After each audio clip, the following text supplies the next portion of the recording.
This is the most amazing homemade sweet and sour chicken. Delicious fried chicken. We're gonna make a batter and fry this twice to get it extra crispy. And then I'm gonna show you how to make the most delicious sauce to go with this.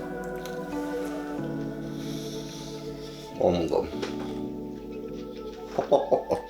We're going to start by making our batter. Into a bowl, throw in 100 grams of plain flour alongside 25 grams of corn flour. With this, we're going to add 1 teaspoon of baking powder and mix with 175 milliliters of cold water and 20 milliliters of sunflower oil.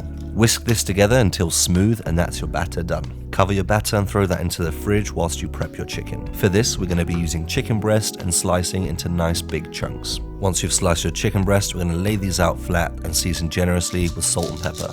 Give it a flip and then season the other side too. We really want to make sure this chicken is well seasoned. Please like and subscribe if you're enjoying the video so far. Now you've subscribed and our chicken is seasoned, we're going to start frying these bad boys. Our sliced and seasoned chicken breast goes into our batter. Make sure it's well coated and then we're going to fry. I'm frying mine in some sunflower oil and I've got the temperature to 130 degrees Celsius. That's 266 degrees Fahrenheit for my American friends. Notice how the chicken doesn't immediately sizzle and fry away as soon as I place it in there. That means the oil is at a good temperature. We just want to cook this through. I don't want to give it any color yet. Let those fry for around 5 minutes, then drain and cool. While those are cooling down, we're going to get our oil up to 180 degrees Celsius or 360 Fahrenheit, and then go in and fry for a second time. After about 3 minutes, they're going to get nice and crispy and look like this. You can remove them from the heat, let those cool down whilst we work on the sauce. We're going to break down our vegetables. I've got 1 red bell pepper and then 1 green bell pepper. We're going to slice these into nice big chunks and then do the same for our onion as well. Alongside this, we're going to slice our pineapple and then just set our fruits and veggies aside whilst we work on the rest of the sauce. Into a large bowl, we're going to add 1 tablespoon of tomato puree alongside 75 grams of ketchup.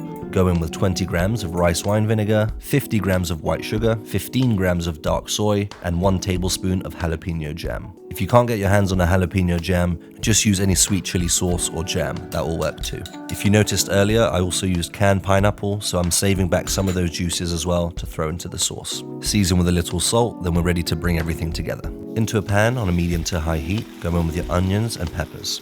Fry these off, then go in with some of your sauce and let that reduce and thicken for around 2 to 3 minutes. Add your pineapple, then go in with your crispy fried chicken. Give it a toss until it all comes together, and that's you done. The most amazing sweet and sour chicken. Now I did this in batches, so I only used half my sauce, and then for round 2 I used the remaining half. So this recipe calls to feed 4 people, so if you want to make a smaller portion, just half all the ingredients that I've listed below. Thank you so much for watching. I really hope you enjoyed this video, and if you make this recipe, let me know in the comments below and tag me. Please like and subscribe so you don't miss out on any more of my recipes.